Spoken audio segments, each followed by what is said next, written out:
जहां चाहे वह राह बनती हैं, संकल्पों की तस्वीर बदलती हैं। जो जनता के सपनों को पढ़ ले वही सरकार सफल निकलती है। नदी को मिले सब सागर से जो विस्तार बढ़ जाता है, विकास जुड़े जब गाँव में तो प्रदेश की में आगे बढ़ जाता है। विकास की यात्रा निरंतर रही है। पूर्व मुख्यमंत्री वसुंधरा जी ने नेतृत्व में कई ऐतिहासिक सौगातें मिली हैं। केवल वर्तमान की जरूरतों को नहीं बल्कि आने वाली पीढ़ियों के सपनों का ध्यान में रखकर बनाया गया है। गायों के नाम पर हम वोट लेके आते हैं। मैं भी गायों के नाम से जीत कर आता हूँ। धर्म के नाम से हम जीत के आते हैं। तो गायों के बारे में आप लोग जरूर सोचें। आज मैं इस सदन में राजस्थान सरकार प्रस्तुत द्वारा 2025-26-27 जन कल्याणकारी विकास उन्मुखी दूरदर्शी बजट का समर्थन करने के लिए खड़ा हुआ हूँ।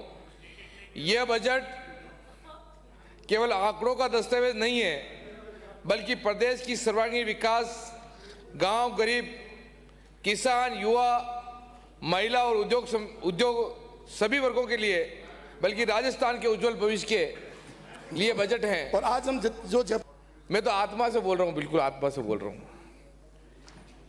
जहां चाहे वह राह बनती हैं, संकल्पों की तस्वीर बदलती हैं।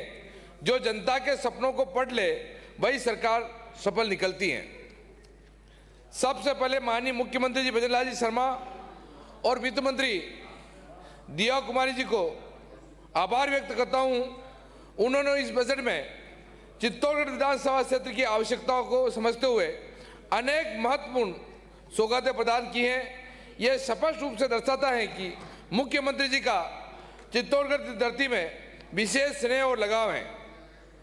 चित्तौड़गढ़ विधानसभा की मिली प्रमुख सौगातें माटी की खुशबू, क्षेत्र की विकास की नई गति देने के वाले महत्वपूर्ण प्रावधान किए गए हैं, जिसमें सड़कों का सुदृढ़ीकरण एवं मार्गों के निर्माण हेतु विशेष बजट का प्रावधान, जिससे ग्रामीण और शहरी कनेक्टिविटी मजबूत होगी।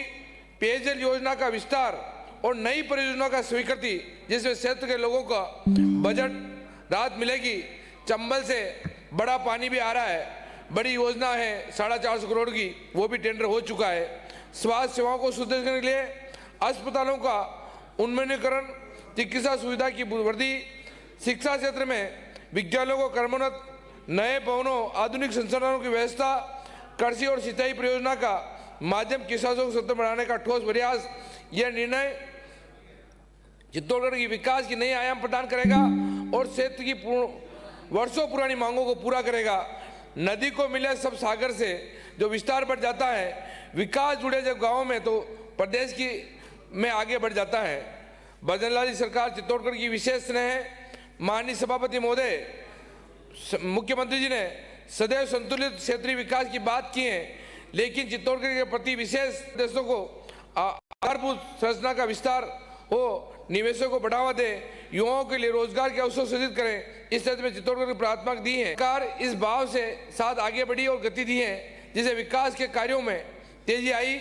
आधारभूत संरचना के विशेष रोजगार अवसरों के लिए चित्तौड़गढ़ में आने वाले समय में औद्योगिक और पर्यटक के रूप में उभरेगा।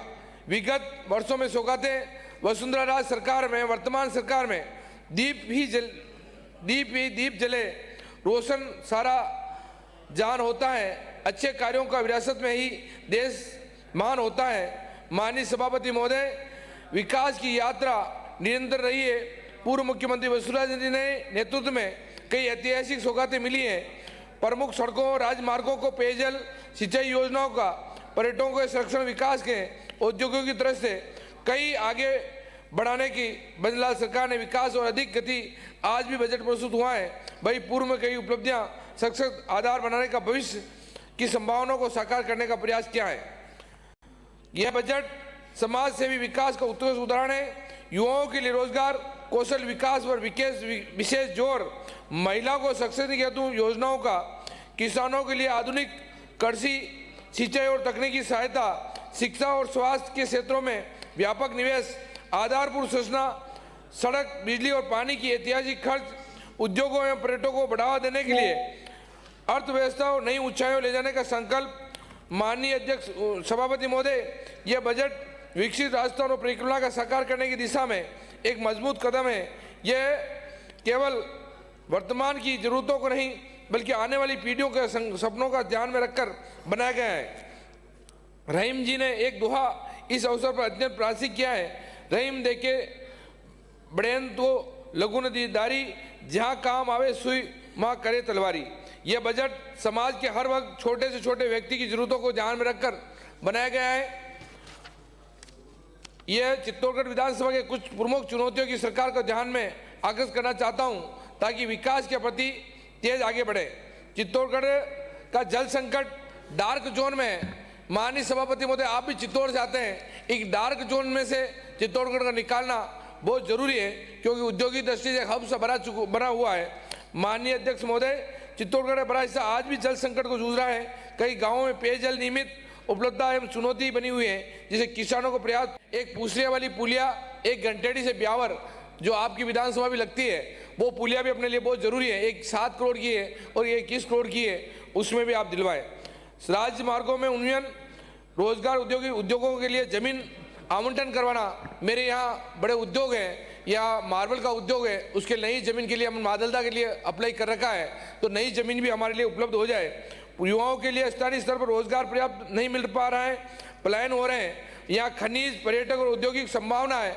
माननीय सभापति महोदय, हमारे यहाँ काफी उद्योग है, यहाँ कम से कम 60% हमारे युवाओं के लिए आरक्षण हो, या जिंक है, आदित्य, बिरला है, उनमें 50% या 60% लोग हमारे लगे, ऐसी हमारे वहाँ की ऐसी कोई व्यवस्था कर हमारे युवा बेरोजगारों को नौकरी दी जाए।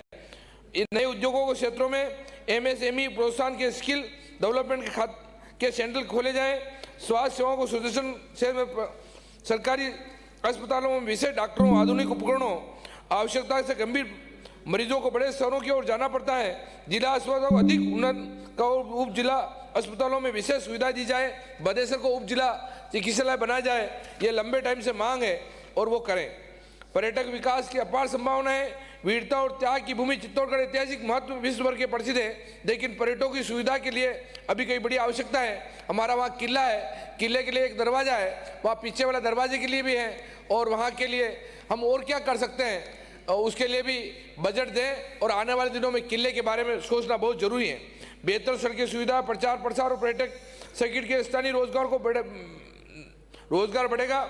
मुख्यमंत्री से अपेक्षा करता हूँ, माननीय अध्यक्ष महोदय, सभापति महोदय, पूर्ण विश्वास है और छोटी बड़ी गाय को 50 रुपए देते हैं, उसकी जगह आप 100 रुपए का अनुदान दें, क्योंकि गायों की दशा बहुत दयनीय है। और आपने हर पंचायत पर एक गौशाला खोलने की जो बात करी थी, वो करीब सरकार ने खोलने की कोशिश भी करी, वो खुली भी है।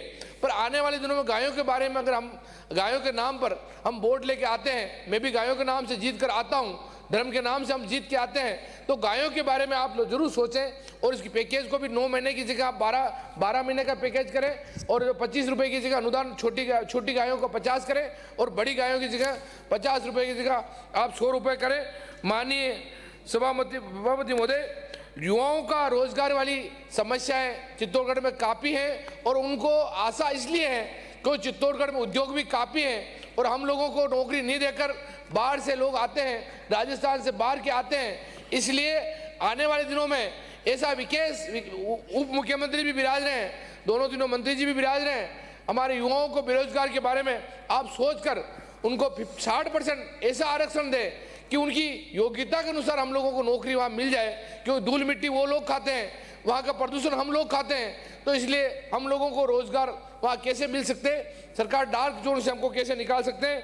और EWS जो आज सरलीकरण, राजस्थान में EWS वाला सरलीकरण है, वो सरलीकरण केंद्र में कैसे हो सकता है। यहाँ काफी मंत्री जी बैठे हैं, काफी विधायक बैठे हैं, जोराराम जी बैठे हैं, उप मुख्यमंत्री जी बैठे हैं, उन सब मंत्रियों को मैं कहना चाहता हूं, ऐसा विधानसभा में आप एक प्रस्ताव पारित करें जो EWS का सरलीकरण राजस्थान में है, वो केंद्र में ऐसा सरलीकरण बन जाए, क्योंकि राजस्थान की नौकरियों में सरलीकरण मिल पा रहा है। जो गरीब सवर्ण कास्ट के बच्चे हैं उनको रोजगार यहाँ मिल सकता है, पर बाहर के जो EWS नहीं होने के कारण उनको केंद्र में नौकरी नहीं मिल सकती है। इस EWS के सरलीकरण के लिए आप सब पक्ष और विपक्ष दोनों एक साथ मिलकर ऐसा प्रस्ताव लेंगे कि EWS में अपना सरलीकरण करेंगे। माननीय सभापति महोदय, मेरे यहाँ चिकित्सा में डॉक्टर कम है, चिकित्सालय में आप उपलब्ध कराएं, बदेसर को आप उप जिला चिकित्सालय बनाएं। मेरी पूसरिया एक पूरा एसी इलाका, एसटी इलाका है, वहाँ काफ़ी गरीब लोग रहते हैं, वहाँ पुलियों में काफ़ी दिक्कत है, तो वहाँ आने जाने के लिए वहाँ 7 करोड़ की छोटी सी पुलिया है, उसकी भी आप घोषणाएं करें। उसके अलावा घंटेडी से ब्यावर पुलिया है, उसकी भी घोषणा कराएं। और जहाँ जहाँ भी मेरे रोड टूटे हुए उन आने वाले रोड का अलग से कोई पैकेज दें, क्योंकि बारिश चित्तौड़गढ़ जिले में काफ़ी हुई है, काफ़ी रोड टूटे हैं, पर जितना पैसा आना चाहे वैसा पैसा मिल नहीं पाया है। वैसा पैसा कर रोड नॉन पेचेबल रोड हैं उनको बढ़ाया जाए, अच्छा पैकेज के साथ हमारे रोड सब मजबूत हो। और चित्तौड़गढ़ शहर की जो रोड की व्यवस्था है उनको सरकार काफ़ी सुधारने की कोशिश करी है। और जितनी भी नगर पालिका हैं उनको अलग से कोई बजट मिले, क्योंकि नगर पालिका इतनी सुदृढ़ीकरण नहीं है कि वहाँ सक्षम है, इसलिए यूआईटी में भी हमारे रोड और नगर पालिका में रोड का पैसा इस सरकार देगी। और इस सरकार के इस बजट के समर्थन में मैं खड़ा हुआ हूँ। वास्तव में बहुत जानदार शानदार बजट इस सरकार ने दिया है। परम आदरणीय मुख्यमंत्री जी को मैं धन्यवाद देना चाहता हूं कि चित्तौड़गढ़ विधानसभा में आपने काफ़ी अच्छी सौगातें दी है, जो सौगातें मेरे वहाँ दी है। विजयपुर से अभयपुर रोड का 40 करोड़ दिया है, गार्डीकेटा रोड के 40 करोड़ दिए, दनेत की पुलिया के आपने 25 करोड़ रुपए दिए, रिवर फ्रंट के आपने 20 करोड़ रुपए दिए, काजवे बेड़स नदी बोईखेड़ा के आपने 5 करोड़ रुपए दिए, सिंथेटिक ट्रैक के आपने 10 करोड़ रुपए दिए हैं, चिल्ड्रन होम्स के लिए आपने 19 करोड़ रुपए दिए हैं, हेरिटेज वाक के लिए आपने 30 करोड़ रुपए दिए हैं, गंभीरी नदी के सभी नहरें टूटी हुई उसके लिए 25 करोड़ रुपए दिए हैं, कुंभा बायोलॉजिकल पार्क के लिए आपने 31 करोड़ रुपए दिए हैं, और बस्सी गंभीरी और बस्सी की जो नहरें टूटी हुई है उसके लिए भी मेरे शुद्धिकरण का पैसा चाहिए। और आपने मुझे बजट पर मोड़ने का मौका दिया, उसके लिए धन्यवाद। जय हिंद, जय भारत।